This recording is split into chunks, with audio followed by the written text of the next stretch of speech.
새로운 환경에서 여성을 만나고자 하는 남성들은 호기심과 새로운 경험을 원하는 욕구가 크다고 할 수 있어요. 이러한 욕구는 새로운 사람들과의 인터랙션을 통해 더욱 강화될 수 있어요. 하지만 새로운 환경에서는 남성들의 자존감이 떨어지는 경우가 생길 때도 있어요. 자신의 외모나 매력에 대한 불안감, 그리고 타인으로부터 받을 수 있는 부정적인 평가에 대한 두려움이 있을 수 있어요. 오늘 준비한 사연은 처음 가보는 곳에서 일하게 된 남자가 공장에서 일하고 있는 아줌마를 만나면서 일어난 이야기입니다. 사연 시작하겠습니다. 재미난 사연을 매번 듣기만 하다가 저의 20대 시절이 생각나서 이렇게 사연을 보내봅니다. 대학교 2학년 1학기가 끝나고 방학 기간 동안 등록금을 벌어볼 생각으로 공장에 일하러 갔을 때 일어난 일이에요. 편의점이나 호프집 같은 곳에서 돈을 벌어볼까도 생각했는데 시급도 약하고 일한 만큼 주인들이 정산을 제대로 안 해준다는 말을 들은 적이 있어서 친구들에게 정보를 물어보고 다니고 있었어요. 군대라도 안 갔다 왔다면 그냥 아무렇지 않게 집에다가 손을 벌렸을 거지만 왠지 그러면 안 될 것 같더라고요. 그런 와중에 매일 저랑 붙어 다니는 친구 한 명이 자기는 안산에 있는 공장에 가서 일하기로 했다는 거예요. 일하는 기간 동안 숙소도 제공해주고 그냥 몸만 가면 된다고 했어요. 작년에 한 번 갔다 온 경험을 이야기하며 돈도 확실하게 주고 페이도 다른 곳보다 많다고 이야기해서 공장에 연락을 해보니 마침 남는 자리가 있다는 걸 확인하고는 친구를 따라 공장으로 가게 되었어요. 가방에 옷까지 몇 개를 챙기고 버스에 몸을 싣고는 이것저것 물어보며 친구랑 수다를 떨면서 가게 되었어요. 작년에 너가 갔을 때 일이 엄청 힘들거나 어렵지 않았어? 일이야 뭐 돈 주는 만큼 힘들긴 한데 할만은 해. 근데 일이 아무리 힘들어도 힘들다는 소리가 안 나올걸? 무슨 말 같지도 않는 소리야? 힘든데 힘들다는 소리가 안 나오다니. 친구야, 공장에 가면 남자가 많을 것 같지? 당연한 거 아니야? 내가 모르긴 몰라도 그냥 힘쓰는 노가다랑 비슷한 거 아니야? 그때까지 공장에서 일을 해본 적이 한 번도 없어서 막연히 노가다같이 안전모를 쓰고 일하고 나이가 엄청 많은 사람들이 다 낡아빠진 흰 티를 입고 일하는 곳이라고 머리에 박혀 있었거든요. 이래서 사람은 경험을 해봐야 되는 거야.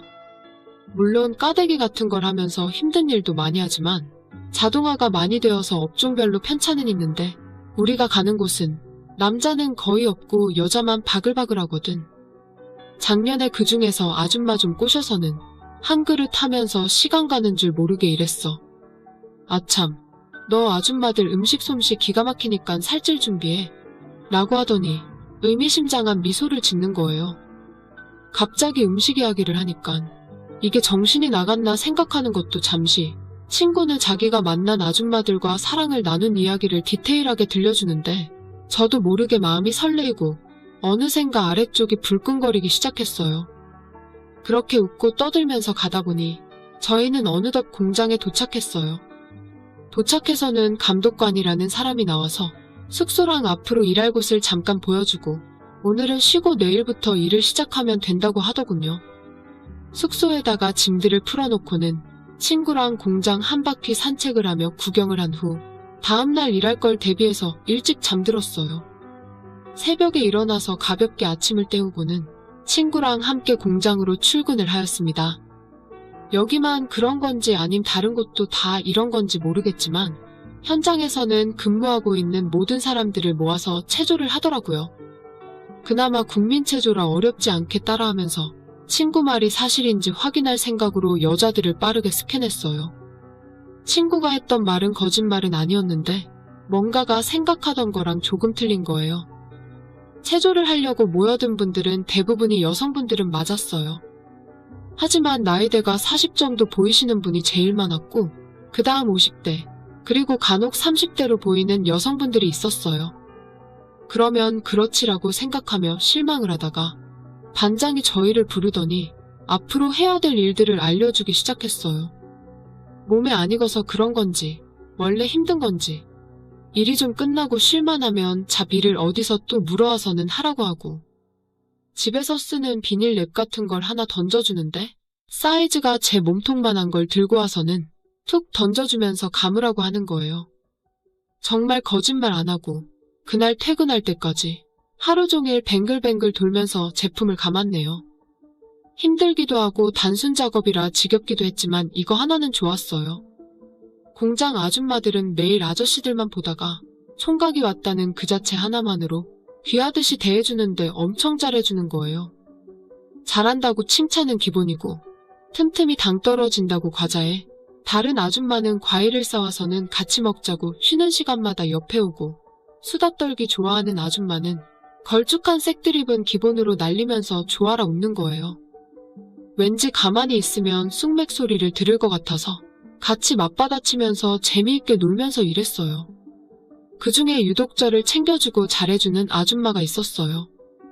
친구는 작년부터 알고 있어서 그런지 아줌마의 그런 모습을 당연하게 생각하고, 저는 친구와는 달리 그 아줌마가 너무 고마웠어요. 40살 초반 같은 외모를 가지고 있는 아줌마는 상체에는 살이 적당히 붙어서 볼륨감이 엄청 좋았고, 하체는 좀 마른 느낌의 몸매를 지니고 있었어요. 공장에서 아줌마의 모습은 보통 늘어난 티셔츠를 입고 일하는 경우가 많았어요. 아줌마의 늘어진 티셔츠 사이로 그게 반 정도 보이는 거는 당연하고, 운이 좋으면 거의 다 볼 때도 있어서 하루 활력소도 되고 참 좋았어요. 또 아줌마는 부탁하지도 않았는데 퇴근 후에 반반해서 먹으라고 마른 반찬에 깻잎, 김치, 뭐 이런 걸 다 챙겨서 갖다 주었어요.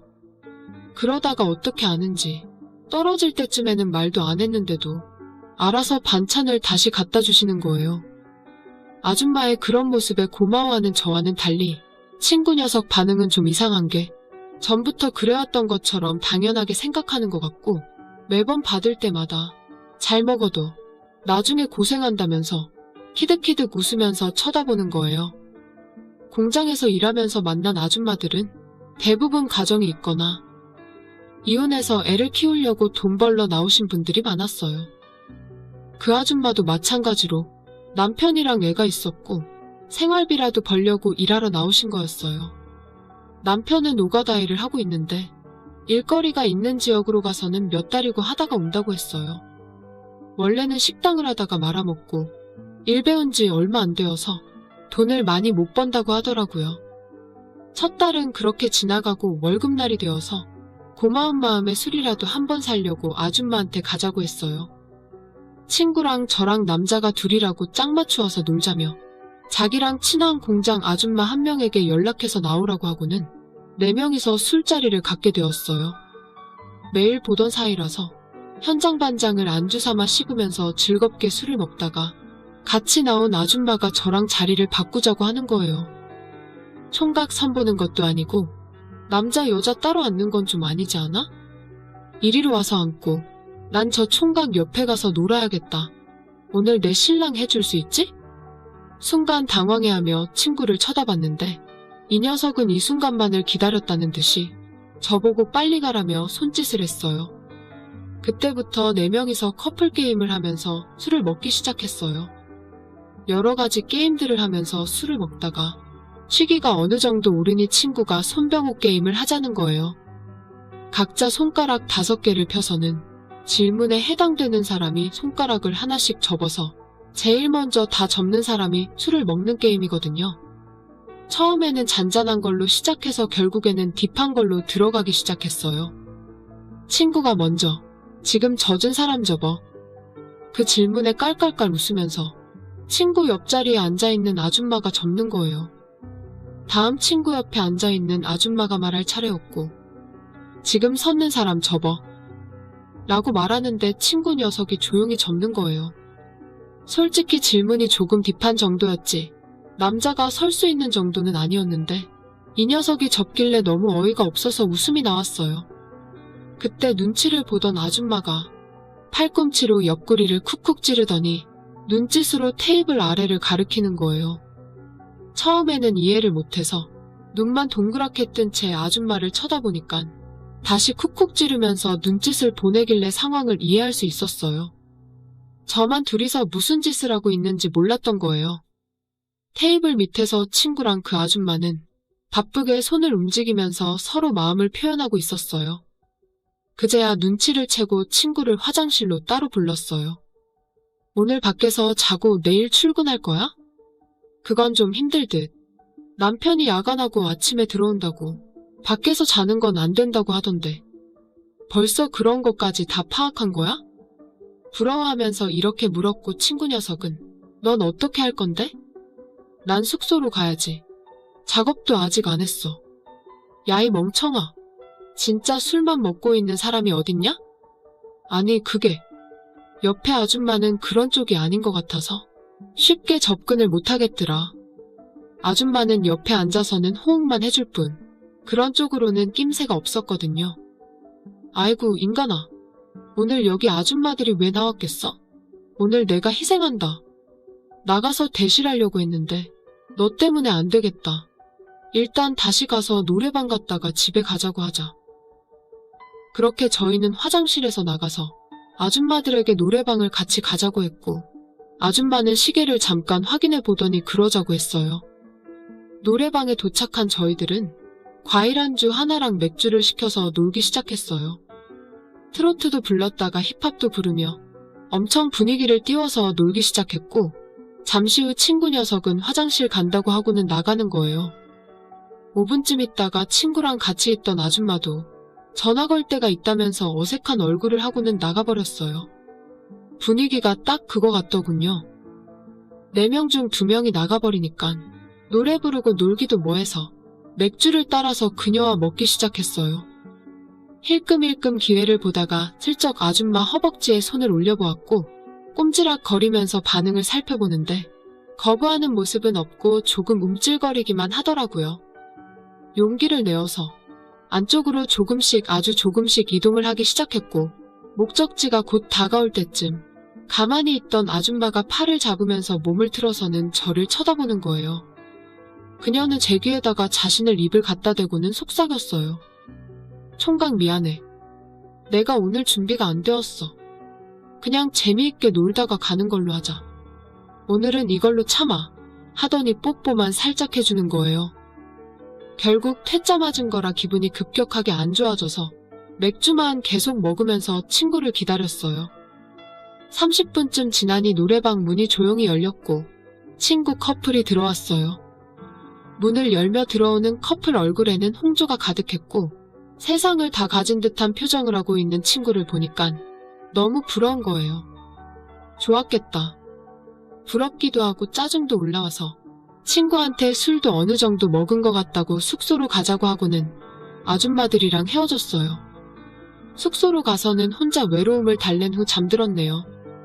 그날이 있고 이틀 후 맡아서 일하던 라인이 수리에 들어가는 바람에 현장 반장이 하루 쉬라고 하는 거예요.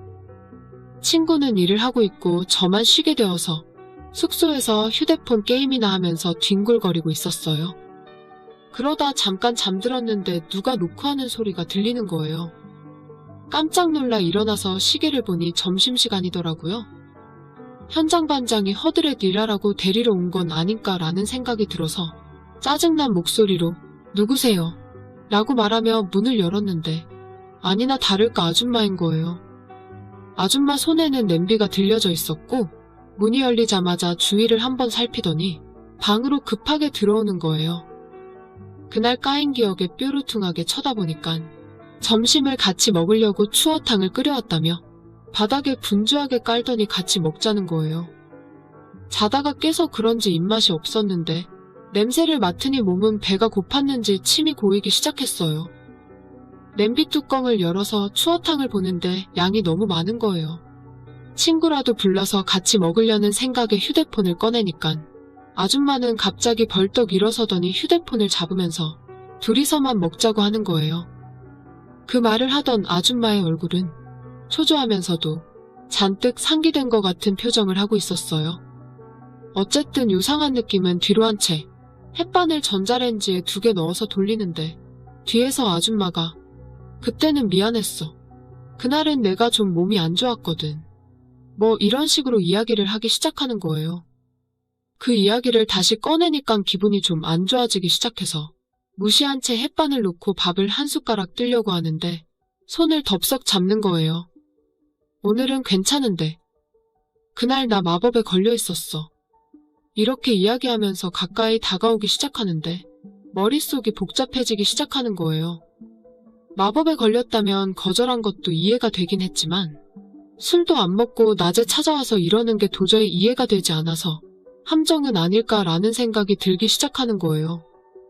아줌마 말이 진실인지 눈을 쳐다보는데 그녀의 눈빛은 이미 촉촉하게 젖어서는 나에게 신호를 보내고 있는 거예요. 이성적으로 판단을 하고 있는 머리와는 틀리게 이놈의 몸은 너무나 정직하게도 불끈이가 반응을 하기 시작하는 거예요. 함정을 대비해서 생각을 좀 하려고 아줌마에게 일단 밥부터 먹자고 하고는 억지로 추어탕을 입으로 밀어 넣었네요. 음식이 어디로 들어가는지 신경도 못 쓰고 마구 밀어 넣었는데 아줌마는 몽환적인 눈빛을 보내면서 밥도 안 먹고 빤히 쳐다보는 거예요. 그러다가 아줌마가 갑자기 일어서고는 창문으로 가서 커튼을 치고 내 옆으로 와서 뜨거운 입김을 내뿜으며 손을 쓰기 시작했어요. 한 손은 위쪽으로, 한 손은 아래쪽으로 천천히 향하길래 당황한 저는 지금 뭐 하시는 거냐고 말하면서 뒤로 물러났어요. 제가 피하자 이번에는 일어서서 서서히 치마를 내리는 거예요. 전 말까지 더듬으면서 아줌마 뭐 하시는 거예요? 라고 했지만 몸은 따로 놀더니 불끈이가 하늘로 승천하기 시작했어요. 지금 이 상황에 대해 고인지 스톱인지 결정을 못하고 있는데 이미 아줌마의 치마는 방 한쪽 구석으로 던져졌고 이제는 위에 단추를 서서히 푸는데 도저히 40대라고는 믿기지 않는 모습을 보여주었어요. 그렇게 아줌마는 서서히 다가왔고 전 아무 말 하지 못하고 가만히 바라보았네요. 그날 아줌마는 점심시간이 순식간에 지나갈 수 있다는 걸 몸소 보여주었고 난생 처음으로 아줌마랑 사랑을 나누게 되었어요. 사랑이 다 끝나고 주섬주섬 주위를 정리하더니 아줌마는 개운한 표정으로 방을 나가면서 내일은 일하러 나올 거지? 현장에서 봐. 이렇게 말하고 나가버렸어요. 혼자 방에 있는데 다리에는 힘이 하나도 안 들어가고 식어버린 추어탕만 남아있었네요. 순간 현타 같은 게 찾아와서 멍하니 누워있다가 저도 모르게 잠이 들었어요. 얼마나 잠이 들었을까? 눈을 떴을 때는 어느덧 주위가 깜깜해져 있는 거예요. 손을 더듬어서 휴대폰을 찾아내고는 시간을 확인해보니 밤 11시가 다 되어갔어요. 너무 많이 자서 그런지 잠도 안 오고 일어나기도 귀찮아서 불도 켜지 않은 채 휴대폰으로 영화를 보고 있는 중에 갑자기 방문에서 녹화하는 소리가 들리는 거예요. 깜짝 놀라서 나도 모르게 휴대폰을 정지시키고는 숨소리조차 내지 않은 채 가만히 있었어요. 총각. 작았지만 분명히 아줌마 목소리였어요. 애써 무시하면서 못 들은 척 하고 있는데 문을 몇 번 더 두들기더니 휴대폰이 울리기 시작하는 거예요. 신나게 울리는 휴대폰 화면을 보니깐 아줌마 이름이 떡하니 떠 있었어요. 이러다가 다른 방에 있는 사람들이 깰 것 같아 얼른 문을 열어주니 당연히 아줌마가 있었고 남편한테 걸리면 어떻게 하려고 늦은 시간에 왔냐고 버럭 화를 내니 남편은 양산으로 일하러 가서 없고 애는 친정집에 맡겨놓고 왔다는 거예요. 아줌마는 깜깜한 방으로 서둘러 들어오더니 자연스럽게 내가 누워있던 이불 속으로 쏙 들어가 버렸어요. 놀라기는 했지만 속으로 잘 되었다고. 낮에는 왠지 내가 졌다는 생각이 남아있었는데 다시 한번 기회가 온 것 같아서 이번에는 남자의 힘이 뭔지를 보여주어야겠다는 마음이 생기는 거예요. 눈에 힘을 빡 주고 이불 속으로 들어갔는데 이게 웬걸. 아줌마는 이런 제 맘을 미리 알고 있었다는 듯이 저를 품어주는데 허리 힘이 예사 사람이 아닌 걸 보여주더니 밤이 새도록 한숨도 재워주지 않는 거예요. 새벽 3시까지 몇 번 사랑을 나누었는지 계산도 안 되었고 20대의 젊은 체력이었지만 도저히 감당이 안 될 정도였어요. 마지막에는 두 손 두 발 다 들어버리는 지경에 이르렀고 아줌마는 아침 일찍 애한테 갔다 와야 된다면서 그제서야 저를 포기하고는 집으로 돌아가더군요. 아줌마가 가고 나서는 쓰러지듯이 잠들었네요. 결국 그날 출근 시간에 도저히 눈이 안 떠져서 30분 정도 지각을 하고 말았어요. 지각 때문에 눈치가 보여서 다른 날보다 더 열심히 일하며 땀을 뻘뻘 흘리고 있었는데 아줌마가 살며시 다가오더니 귓속말로 거기 괜찮냐고 자긴 거기가 좀 부었다고 하는 거예요. 거기가 문제가 아니라 온몸에 근육통이 온 상태였지만 괜히 자존심 때문에 무덤덤하게 아, 예. 하고는 다시 일에 집중했어요. 그날부터 3일 연속으로 아줌마가 밤마다 찾아오는데 떼인 돈 받으러 오는 사람처럼 올 때마다 폭풍이 휘몰아치듯이 해결하고는 가는 거예요. 하루는 친구 녀석이 갑자기 절 보면서 깜짝 놀라는 일이 생겼어요. 너 괜찮아. 야, 코피 난다, 코피. 지금껏 살아오면서 한 번도 흘려본 적이 없는 코피가 그 아줌마 때문에 흘릴 줄은 생각도 못했네요. 얼른 휴지로 틀어막고는 고개를 뒤로 젖혔는데 앞에서는 친구가 뭐가 웃긴지 깔깔대면서 웃더군요. 아줌마에 대해 이야기를 해준 적이 있어서 내가 코피를 흘리는 이유를 짐작하고 웃는 거였어요. 그때 알았습니다. 아줌마는 쉽게 건드려서는 안 될 존재라는 걸요? 그렇게 시간은 하염없이 흘러갔고 어느덧 학교 개학 날짜가 일주일 앞으로 다가왔어요. 친구와 저는 반장한테 그만둔다고 이야기하고 아줌마한테도 내년에 다시 올 테니 건강하게 잘 있으라고 하고는 작별을 하였네요. 서울로 갈 때 혹시라도 잡을까봐 겁도 났지만 또 그런 부분에서는 쿨하더라고요. 떠나는 날 아줌마는 이 말 한마디는 저에게 했어요. 내년에 꼭 다시 일하러 오라고. 그렇게 이별을 하고 집으로 돌아오는 길에 친구가 저를 보면 말하는 거예요. 아줌마들 음식 솜씨 기가 막히지? 그제야 알았네요.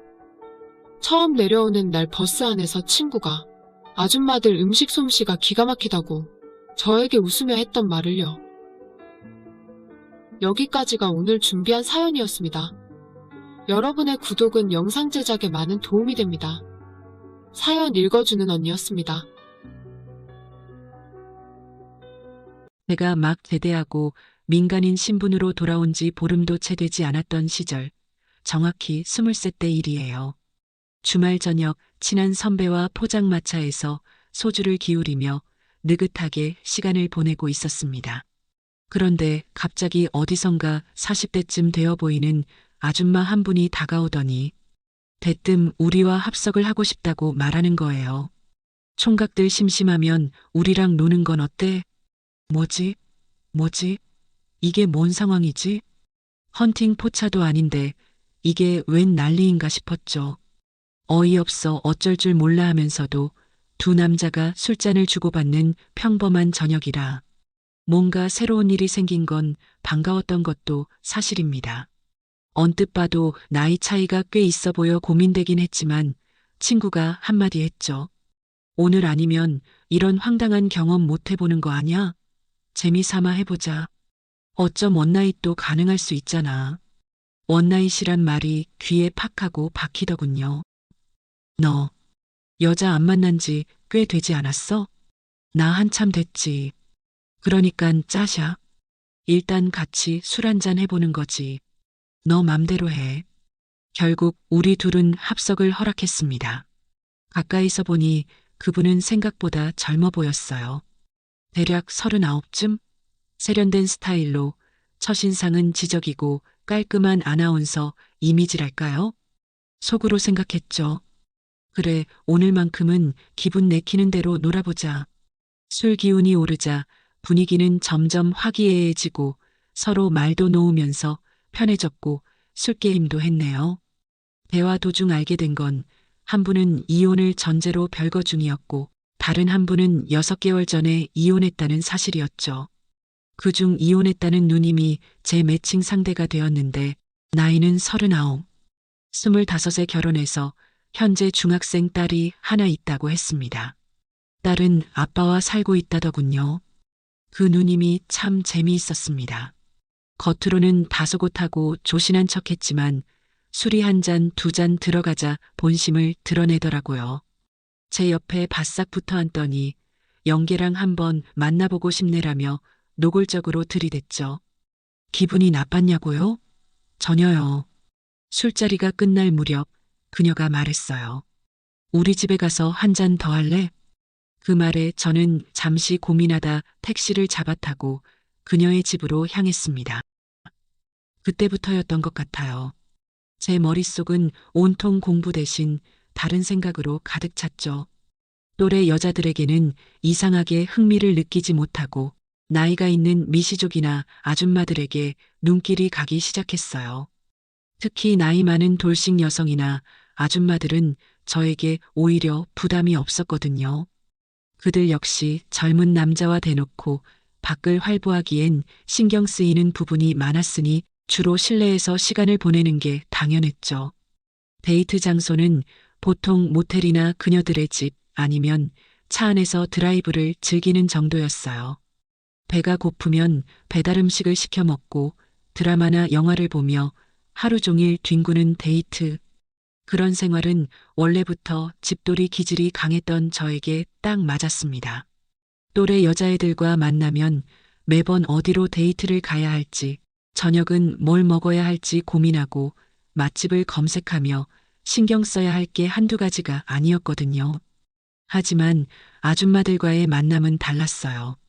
화려한 이벤트나 과한 노력 없이도 편안하고 여유롭게 시간을 보낼 수 있었고 그런 점들이 저를 더 끌어당겼습니다.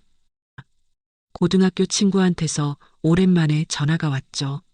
반가운 마음에 시내에서 만나 소주 한 잔을 하게 됐는데 그놈이 학교를 휴학하고 노래방에서 웨이터 아르바이트를 하고 있다는 얘기를 처음 들었습니다. 야, 문주야. 너 진짜 미쳤냐? 그렇게 죽어라 공부해서 어렵게 들어간 대학인데 중도 포기하고 노래방에서 일한다는 게 말이 돼? 그 친구는 3학년 1학기까지 마친 뒤 집안 사정 때문에 휴학한 상태라고 했어요. 학교고 뭐고 다 필요 없어. 1년만 바짝 돈 모아서 나도 사업 한번 해볼 거야. 돈 버는 데는 물장사가 최고라니깐. 근데 노래방이나 술집 차리는 데는 돈 많이 들지 않아? 많이 들지. 노래방은 권리금만 몇 억 들어. 그럼 어떤 사업을 해서 돈을 번다는 거야. 그게 너 보도사무실이라고 들어봤어? 알지. 아가씨들 출근하는 데잖아. 너 그거 하려고? 그래, 내가 아줌마들한테 워낙 귀여움을 많이 받잖아. 내가 하면 다들 도와준대. 그 친구는 학창 시절부터 워낙 말재간도 좋고 인물도 좋아 여자들한테 참 인기가 많았었다. 그래, 왠지 너한테 딱 맞을 것 같긴 하다. 그러더니 술 기운에 슬쩍 이런 얘기를 꺼내더군요. 야, 그런데 말이야.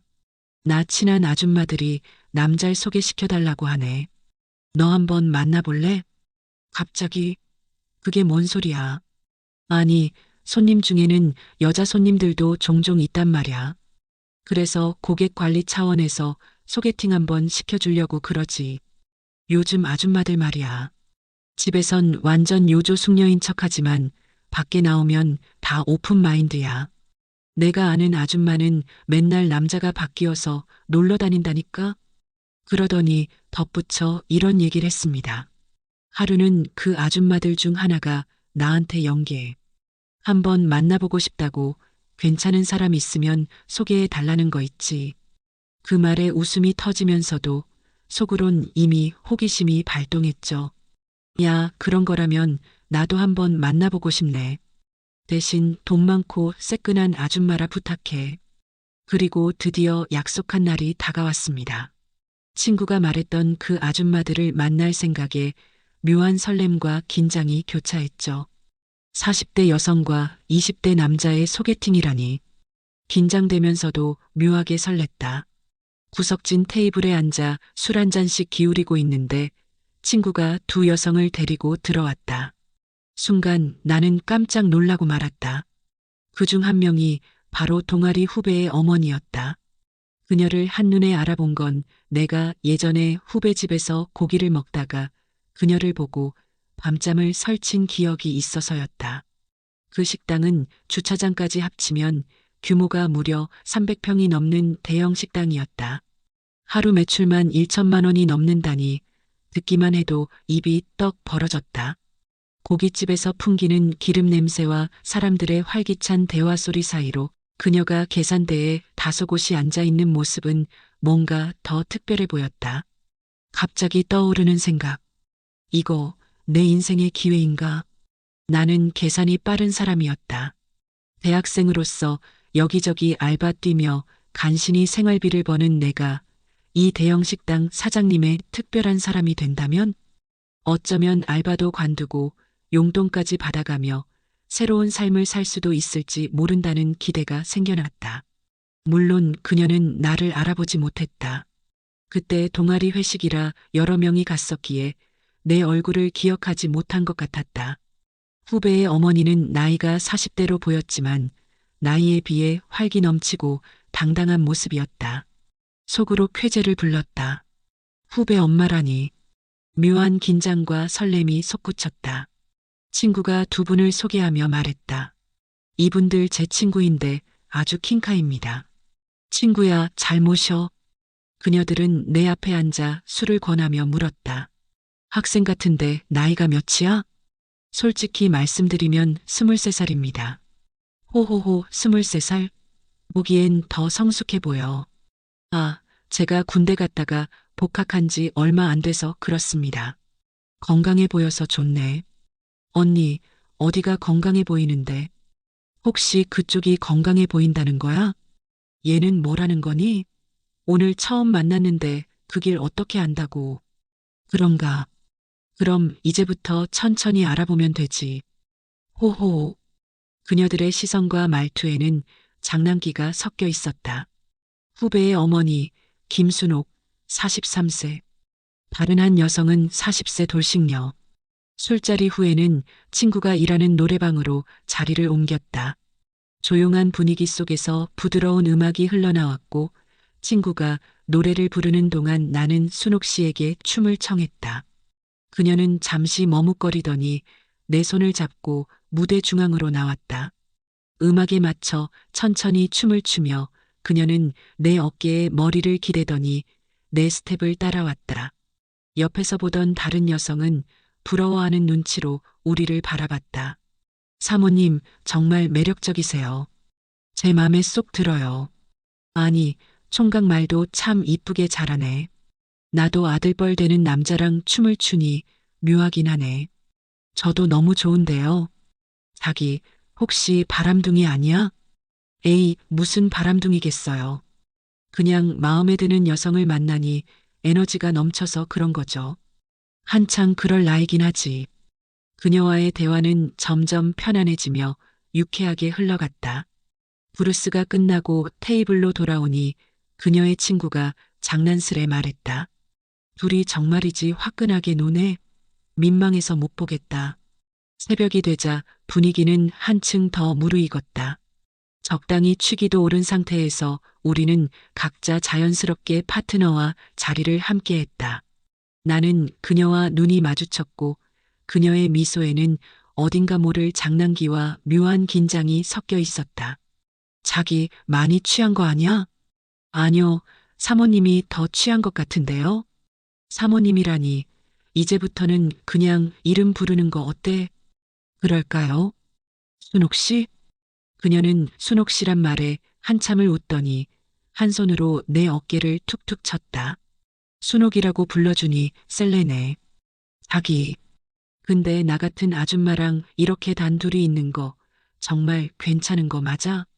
저도 설레는데요. 어머, 설렌다고?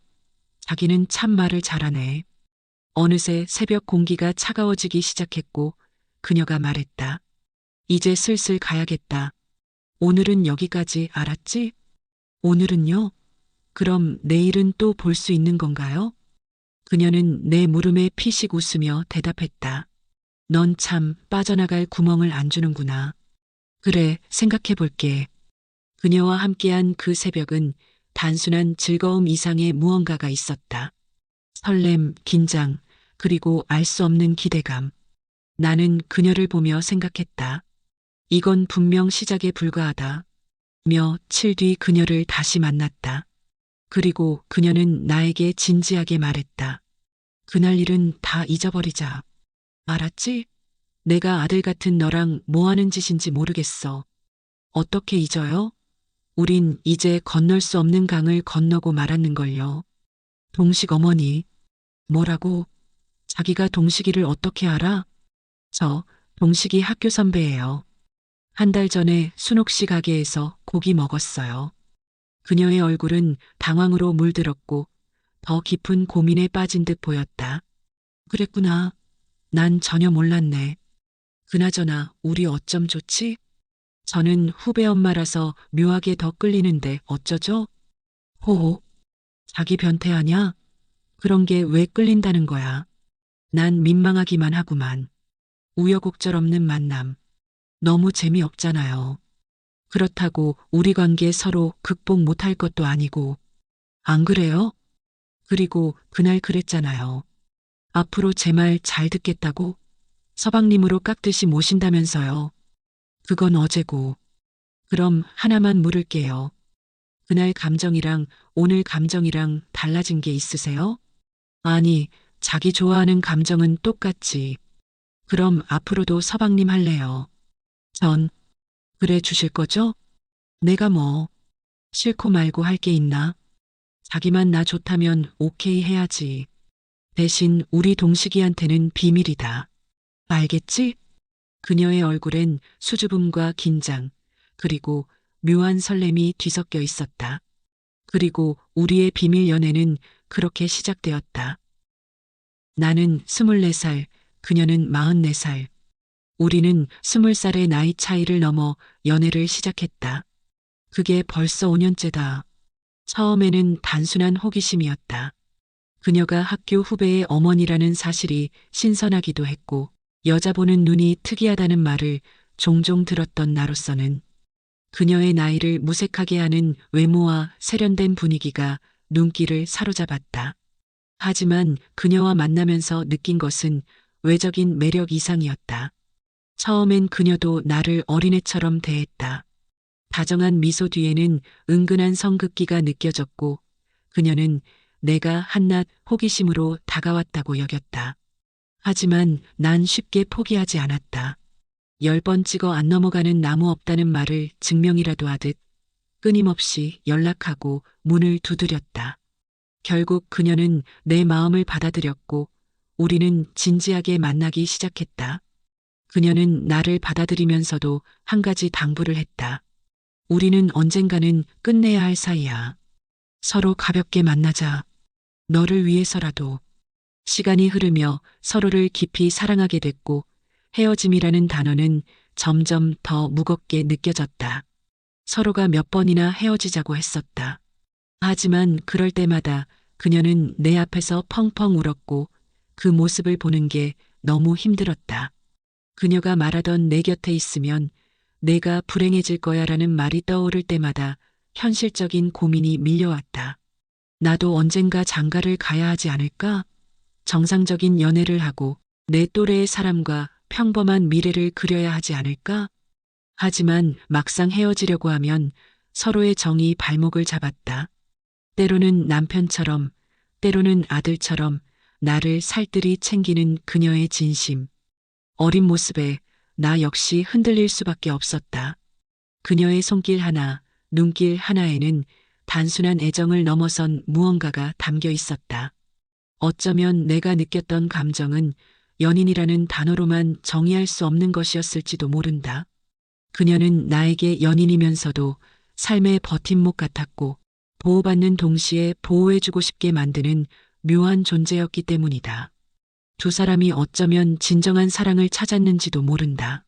사랑이 단지 감정적인 끌림에 그치지 않고 서로에게 진정으로 필요한 존재가 되어 간다면 그것이야말로 진정한 사랑의 의미가 아닐까? 그렇기에 나는 그들이 현실적인 타협에 안주하기보다는 더욱 진지하고 깊이 있는 만남을 이어가기를 바란다. 사랑은 그런 관계에서 더 빛을 발할 테니까. 사랑은 때로는 연인보다 친구 같고 부모 같으며 삶의 버팀목이 되기도 한다.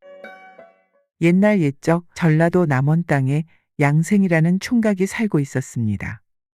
그는 양반 출신이었지만 지난날 일어난 외적의 침입으로 부모를 잃고 홀로 만복사라는 절에 얹혀 살아가고 있었지요. 부모 형제 없이 홀로 살아가기를 어느덧 10년. 장가갈 나이가 되자 그는 그 어느 때보다도 외로웠습니다. 이에 혼이 날 여인을 찾았으나 집도 절도 없는 그에게 시집올 여인은 없었으니 양생은 혼담 한 번 나눠보지 못한 채 시간만 보내고 있었지요. 그러던 어느 날, 양생이 평소처럼 절을 거닐고 있는데 웬 어린 소년 여럿이 소쩍새 둥지를 향해 돌을 던지는 것을 보게 되었습니다. 아깝다. 맞출 수 있었는데. 그러지 말고 이리 줘봐. 내가 던지면 한 방에 알을 떨어뜨릴 수 있다고. 아이들의 못된 장난에 양생은 큰 소리를 내며 뛰어갔지요. 에잇, 이 못된 것들. 감히 부처님이 계신 곳에서 생명을 괴롭히다니. 당장 그만두지 못할까. 으아, 도망쳐. 무사히 소쩍새를 지켜낸 양생은 둥지 안에서 벌벌 떨고 있는 새를 바라보았습니다. 아이고, 괜찮으냐. 그런데 소쩍새는 양생을 경계하는 듯 날개를 넓게 펴고 노려보았지요. 걱정하지 마라 이놈아. 마음 편히 푹 쉬거라. 나는 얼른 가련다. 그리고 돌아서는데 그때 등 뒤에서 웬 말소리가 들려왔습니다. 감사합니다. 덕분에 새끼들을 지킬 수 있었습니다. 깜짝 놀란 양생이 황급히 뒤를 돌아보았지만 그곳엔 아무도 없었지요. 뭐지? 내가 잘못 들었나? 양생은 머리를 극적이며 다시금 돌아섰습니다. 그런데 말소리가 계속해서 들려왔지요. 저희를 지켜주셨으니 저도 당신의 소원을 들어드리겠습니다. 천생배피를 얻고 싶어 하신다지요. 내일 저녁 법당 안에 부처님과 유추로 접보내기를 하십시오. 그리하면 뜻을 이루실 수 있을 겁니다. 그때서야 양생은 목소리의 주인이 소쩍새임을 깨달았습니다. 지금 무엇라 했느냐? 이에 급히 말을 걸어보았지만 소쩍새는 이미 멀리 날아가 버린 뒤였지요. 한편 양생이 지내는 절 만복사에는 3월 24일이 되면 마을 사람들이 찾아와 소원을 비는 행사가 있었습니다. 그날을 맞이하여 사람들은 절마당에 모여 소원을 빌었지만 양생만은 사람들의 눈을 피해 법당 안으로 들어갔지요. 그리곤 부처님 앞에 공손히 무릎을 꿇고는 품 안에서 윷을 꺼냈습니다. 부처님, 제 소원은 배피를 얻는 것입니다. 저와 접보내기를 하시고 만약 제가 이긴다면 아름다운 여인을 내려주십시오. 어제 들었던 소쩍새의 말에 따라 부처님과 접보내기를 하려고 한 것이었지요. 먼저 부처님 차례입니다. 양생이 윷을 던지자 개가 나왔습니다. 자, 이번엔 제 차례입니다. 다시금 윷을 던지자 이번엔 뭐가 나왔지요. 모입니다. 제가 이겼으니 제게 천생배피를 내려주십시오. 양생은 신이나 방방 뛰며 부처님에게 기도했습니다. 하지만 불상은 아무런 답도 하지 않고 가만히 양생을 내려보고 있을 뿐이었지요. 그럼 그렇지. 내가 지금 무엇 하고 있는 거람? 양생은 풀이 죽어 절 밖으로 나서려 했습니다. 그런데 그때 불상에서 음성이 들려왔지요. 아이야, 어서 불상 밑에 숨거라. 예?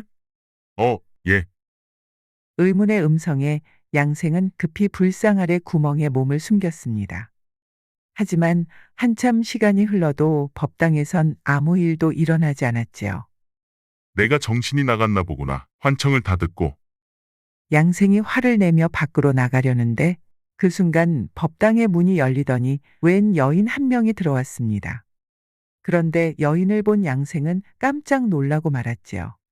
검은 머릿결에 새하얀 피부, 그리고 눈 밑에 작은 점을 가진 여인은 미인도에서 튀어나온 것 같은 엄청난 미인이었습니다.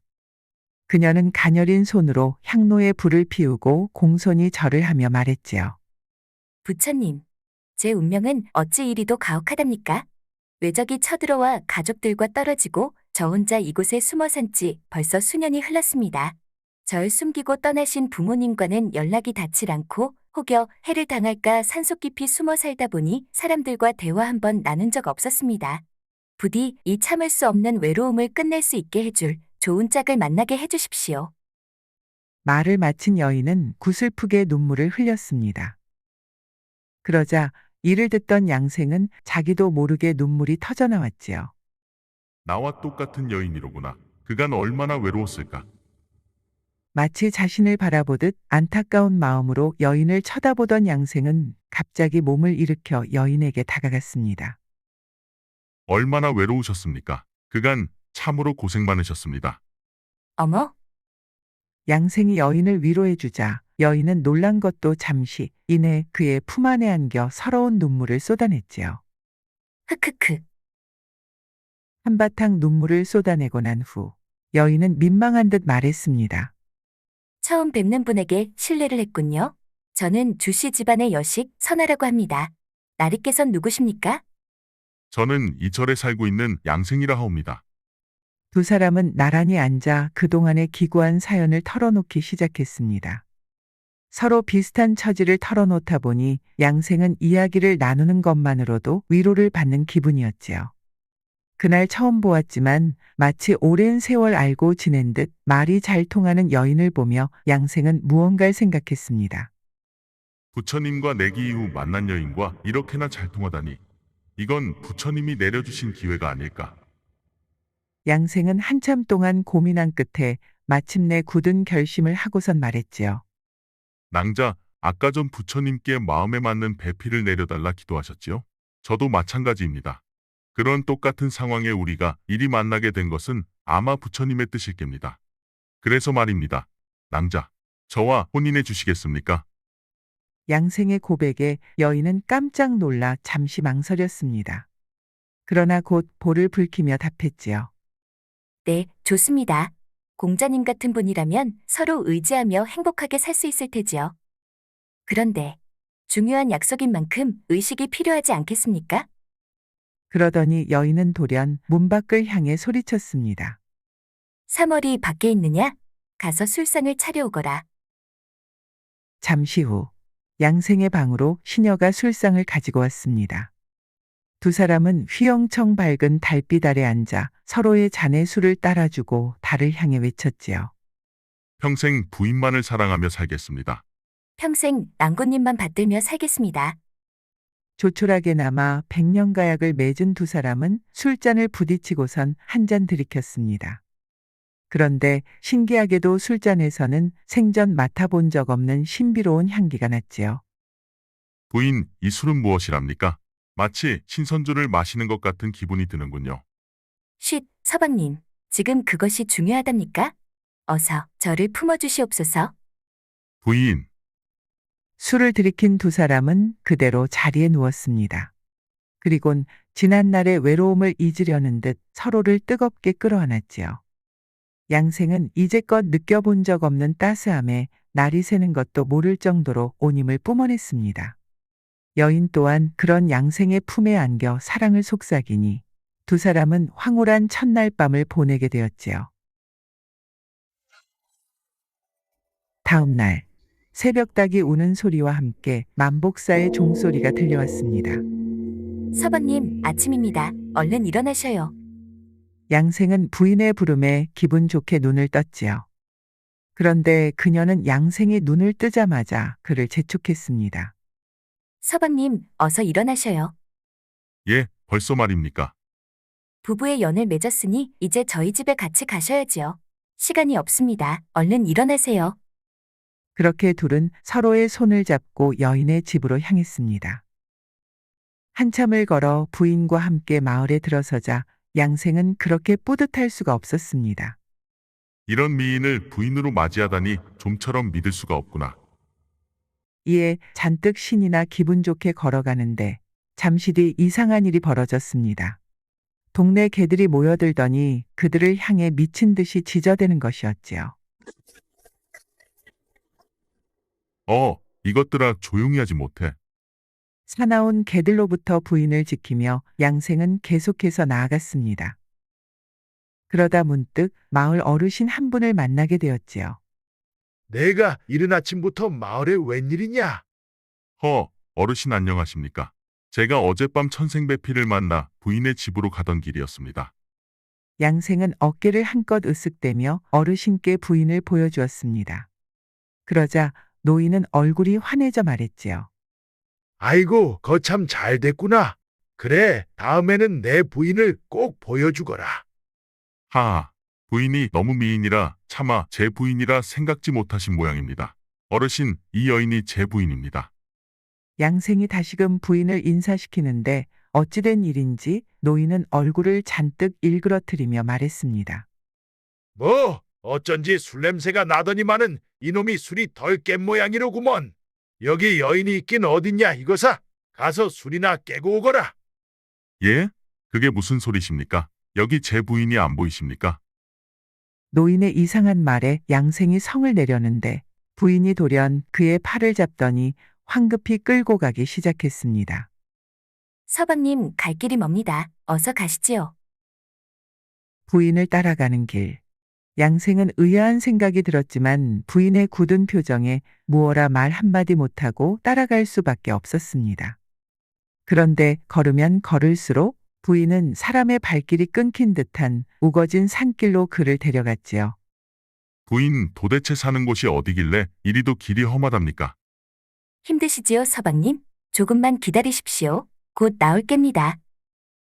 그렇게 한참을 걸어 안개가 자욱하고 숲이 우거진 곳에 다다르자 저 멀리 아담한 초가집 한 채가 보였습니다.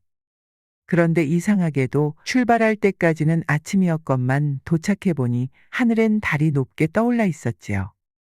부인, 분명 출발한 지 2시간 정도 되지 않았습니까? 어찌 벌써 밤이 되었는지.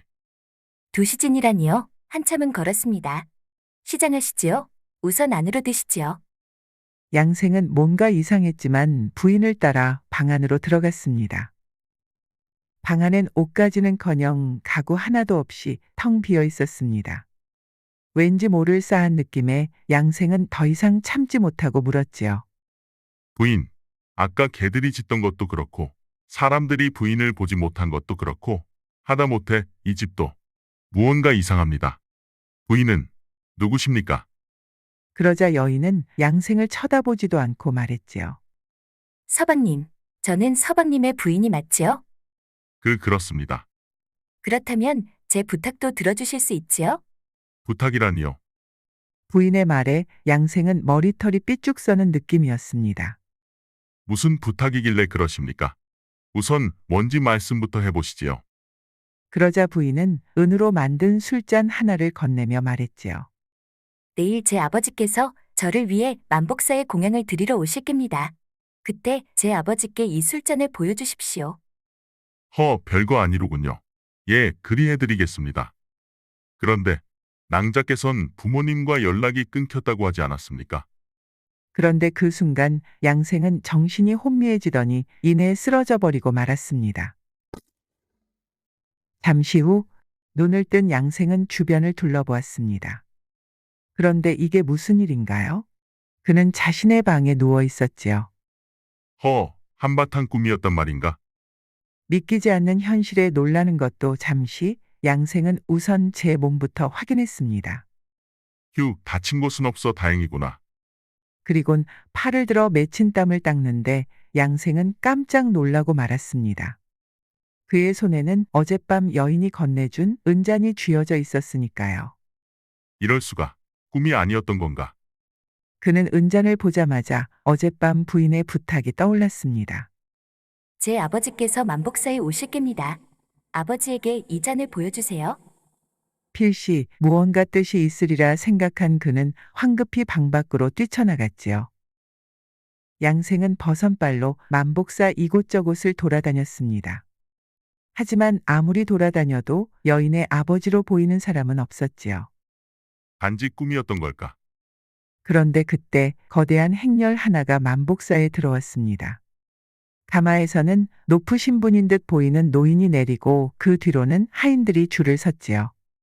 그런데 하인 중 한 명이 양생을 보고선 외쳤습니다. 어르신, 저것 좀 보십시오. 저자가 애기씨 무덤 속에 묻어두었던 은잔을 들고 있습니다. 무어라. 노인은 양생에게 황급히 다가와 물었지요. 이복의 당신, 대체 그 잔은 어디서 난 것이오? 예, 이것은 양생은 노인에게 전날 밤 있었던 일을 이야기해 주었습니다. 이야기를 들은 노인은 서럽게 눈물을 흘리더니 힘겹게 입을 열었지요. 내 딸은 지난날 외적들이 쳐들어왔을 때 놈들의 손에 세상을 떠났다오. 난리통에 제대로 된 장례도 지르지 못하여 이제야나마 딸아이의 넋을 달래려 이곳에 온 것이었는데 그런 기이한 일이. 자신과 사랑을 나누었던 부인이 사실 죽은 사람이었다니 믿기지 않는 이야기에 양생은 아무런 말도 할 수 없었습니다. 그러자 노인이 말을 이었지요. 죽은 아이와 만났다니 아무래도 내 딸에게 무슨 일이 일어나지 않았나 싶소. 부디 나와 함께 딸의 무덤에 가주실 수 있겠소. 양생은 노인을 따라 여인의 무덤으로 향했습니다. 그 길은 어제 여인이 자신의 집으로 안내했던 바로 그 길이었지요. 마침내 집이 있었던 곳에 도착하자 어제 보았던 집은 온데간데 없이 사라져 있고 웬 초라한 무덤 하나만 놓여 있었습니다. 놀란 양생이 노인과 함께 여인의 무덤에 다가가는데 그 순간 무덤 앞에서 뿌연 연기가 뿜어져 나왔지요. 그리고 연기 속에선 아름다운 모습의 부인이 나타났습니다. 부인, 아가, 노인과 양생 모두 놀라 넋이 나간 채로 여인을 쳐다보는데 그녀는 싱긋 웃으며 말했지요. 아버지, 저는 이분 덕분에 평생의 한을 풀었습니다.